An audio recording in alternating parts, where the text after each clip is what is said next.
What's up, YouTube? This is Chop Suey with your KC boys. I'm Alan. Tyler.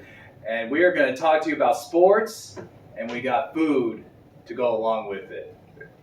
Man, this is going to be awesome, Tyler. By the way, this is sponsored, not necessarily sponsored, but this is from a very great barbecue place in Kansas City. It's called Brobecks Barbecue. One second, guys.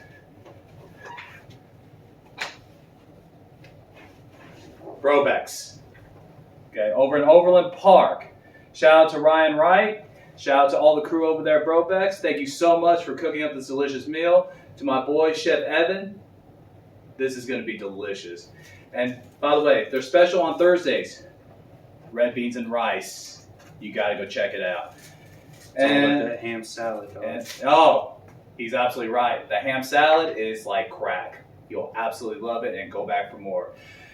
And just to be fair, I made Tyler cry just a little bit in the fact that they didn't have the wings. Their wings are starting to become really popular. So we're definitely going to have to do a wing special at some point. All right. So the reason why we're doing this, because who else is going to do a mukbang with food and talk sports? The number one talking subject this weekend? The Super Bowl. Tyler's a big Kansas City Chiefs fan. As you can see, I'm a Niners fan, so I'm a little bit out of it in the situation. Although Tom Brady is a 49ers fan by heart, so I'll say we got a little bit of coin into it. What do you think? Yeah. I kind of wish we would have done this last year, to be honest with you. Yeah. For the shit-talking purposes. Yeah, I can see that. But what's funny is I'm not that kind of fan where I would tell you, or I would give you a lot of crap being a Chiefs fan or anything else, because tell you what, despite what people want to believe, the 49ers did really well last season. Yeah. They overachieved, and injuries to damn with this team. Next year, hopefully, will be amazing, so we'll go for it. But we are going to talk Super Bowl here. You try to bring Jimmy G back? You know, that's a good question right there from my boy. You know, Jimmy G, well, I'm going to keep my personal feelings out of it, but at this point right now, it's looking like that Jimmy G is going to be back with the 49ers.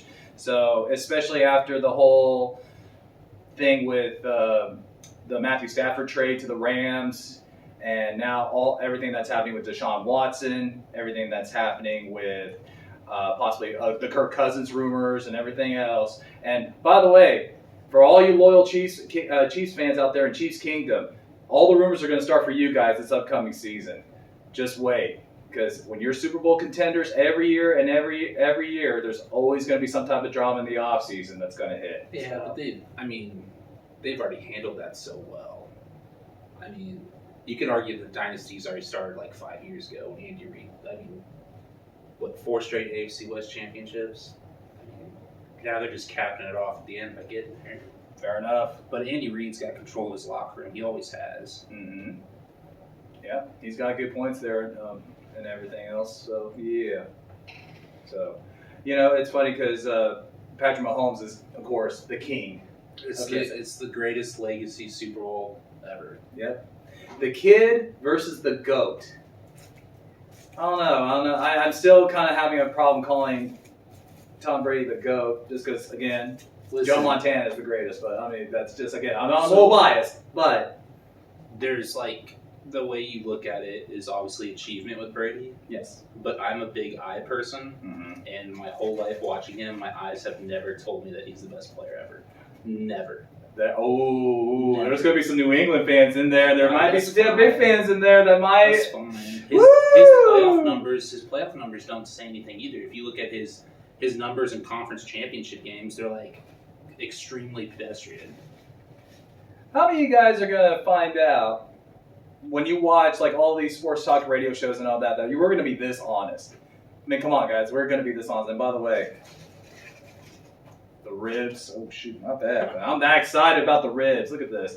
This is the spare ribs. Which, by the way, if you're baby back fans, I understand. But if you want that char, the spare ribs over there, these are amazing. Absolutely incredible. This is such an underrated Kansas City barbecue place. Mm-hmm. Oh, that's the other aspect, guys. If you're from Kansas City and you don't go to a place that's in your neighborhood or away from the typical places, you're not Kansas City, in my opinion. I mean, and I've only lived here for about 16 years. Tyler is a hometown kid. We both agree upon that you need to know where your best barbecue place is, because if your barbecue sucks here, you're not going to succeed here in Kansas City. So, absolutely. By the way, the other part of it about Brobecks Barbecue, they are one of the official sponsors of the Stone Cold Jones sodas. Heads up. Got to go get one of these bad boys, man. You got root beer. Tyler was gracious enough to open up the orange. What do you think? What do you think, Tyler? I'm a huge orange soda fan. So. And what would you rate that orange soda?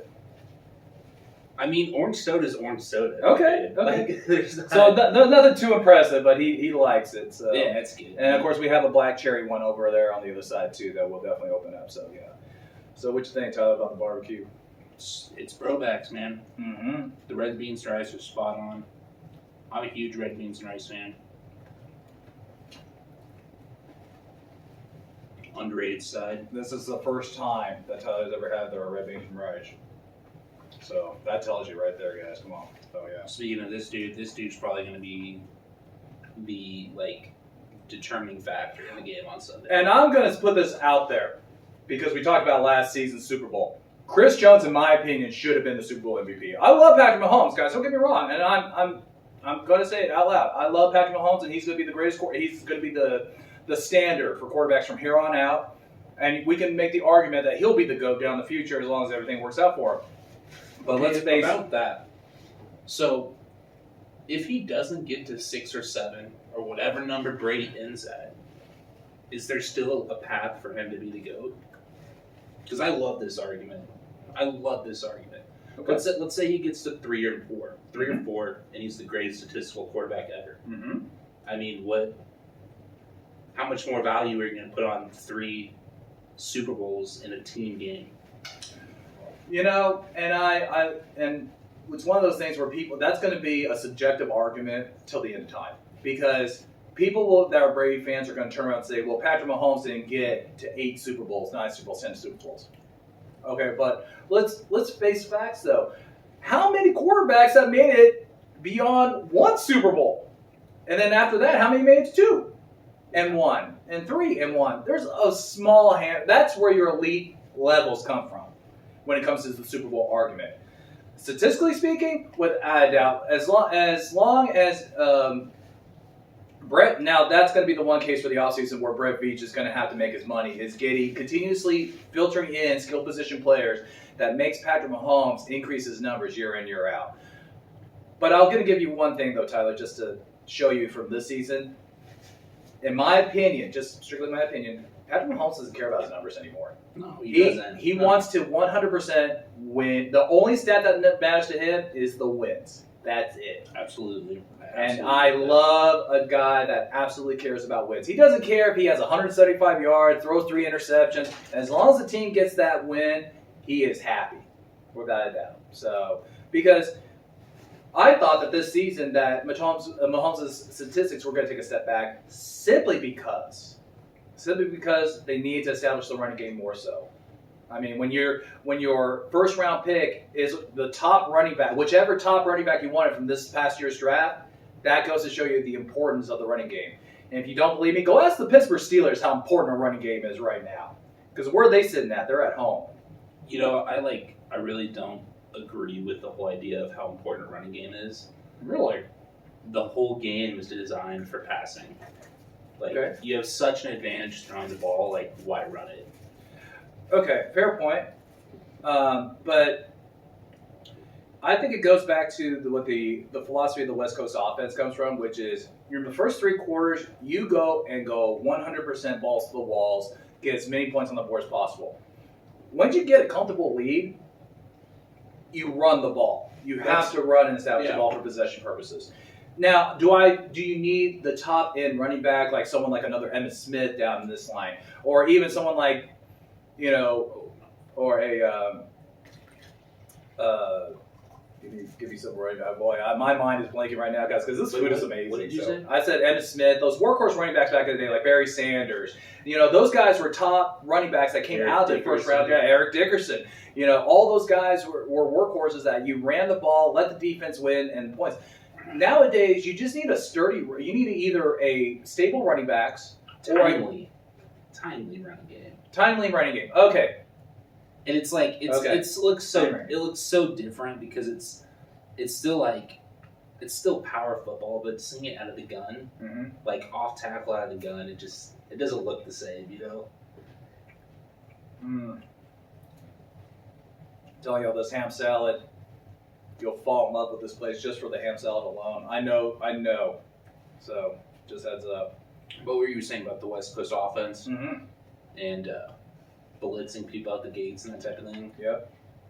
It's like what I see with the Chiefs is they don't put any more value on certain times in the game. Mm-hmm. Like the third minute in the second quarter is Right. exactly the same to them as the 7th minute in the third quarter. Mm-hmm. So that's why you see them play in these spurts. Yep. And you see like people have an argument because they watch the game. The Chiefs run people out of the game, and you'll see teams make a move on them. But the way you call a game, the way you manage a game from certain points, like the 38-6 run against Buffalo, they score the first 9 points, the last 9 points. Yep. You know, it's just the way that they manage the game, where no point is more valuable than the other. It's kind of cool to watch. So in other words, the sense of urgency is always there for the Chiefs, even if they're up by 2 scores, 3 scores. That sense of urgency to have to get that other score down. I agree to a certain point of that, but then let's also remember, and again, we're talking Super Bowl, guys. I know we're kind of going off track here and there, but it's all still related to the Super Bowl. I'm going to point this one Super Bowl out. Tyler, I'm going to point this one out. Atlanta Falcons against the New England Patriots, 28-3, 8 minutes in the third quarter. Just say it, because here's the thing. In my opinion, that game, and Kyle Shanahan was the offensive coordinator, so I had some at that level. I had some interest in it because he was rumored to be the next Niners quarterback or Niners head coach going into the next season. I will agree with you that sense of urgency works well in certain aspects, but damn it, the running game, timely running. I love when he said that timely running game has to be there. And in that situation, when your defense should be a top 10 defense, when you have a head coach that came from Seattle and the Legion of Boom and all the flair that came in that, you need to trust your head coach to say your defense needs to go in there to win the game. You're up 28-3 against Tom Brady, and they look like their backs were against the wall. I mean, if anything, the sense of urgency went back to the New England Patriots in that situation. And unfortunately, the Falcons could not sustain to be able to keep possession of the ball and be able to run that clock down. So it's just that if you jump out on somebody like what the Chiefs jump out on the Bucks 17-0 early in the year, something like that. Yes. If I understand the argument of people wanting to keep your foot on the pedal and just keep going. Yeah. But you have to understand that if you continue to play at a high pace, there's going to be more possessions in the game. Mm-hmm. The more possessions you give to somebody like Tom Brady to stay in the game, opposed to like slowing the game down, even defensively. Like you can talk about having a good run game to slow things down, but you can slow things down defensively by like making them go on 7-minute drives. Mm-hmm. So almost let them kill the clock against themselves type of mentality. And you see that with Spagnuolo. I mean, you see that a lot because when you Chiefs are up, like the Miami game's a good example of that too. Turnovers in that game didn't help, but if you can play fast, high possession out of the gate, you can get up on somebody, and then defensively you can have them reduce possessions by methodically moving down the field. Okay. Quick sidebar: this pulled pork, guys, it's sweet. Not very salty. It's got a nice flavor to it. Like I said, shout out to my boy, Chef Evan over at Brobecks. This freaking rocks. I'm a big fan of his. But, yeah. So, we talked a lot about the Chiefs. We're not, I know, and a lot of you thinking, okay, you guys are Homer fans and so forth. And so, we got to definitely take a talk to the Bucks because, the Bucks in the recent years have done really well in the draft. Really brought this. They remind me a lot of the teams that have built through the draft, already had some really good pieces in place. I mean, you getting Chris Godwin in the draft when they got him in the draft in 2017, 2016 around there. They got him in the later rounds. I mean, that was a steal, of course, and people don't realize how big of a steal that was, especially with complimenting someone like Mike Evans and his skill sets. And I'm still a big fan of O.J. Howard. I just wish that, and of course, being from Kansas City and me being a 49ers fan, tight end is always a position that we're always going to argue about. But O.J. Howard, to me, is a better tight end than what he's putting on paper. It's just that I don't know why he's not giving the chances that he is in that situation. He may not even be there anymore. I'm not sure. I'm not a huge Bucs fan, so I don't know. But I'm going to say that this team looks really, really dangerous against the Chiefs. I mean, you can't take them lightly in this situation, and I know they're not, but I'm going to give a big shout out, though, to Bruce Arians and the coaching staff he's brought onto this. Brian Leftwich, as an offensive coordinator, I didn't know what to expect. But I tell you what, give him another year, and he and Airbnb might be fighting for jobs. I mean, they might be the top two guys in 2 years. Not next year for sure, but in a couple of years. I cannot stand Bruce Arians. Okay. I cannot stand the guy for like a personality and like as it turns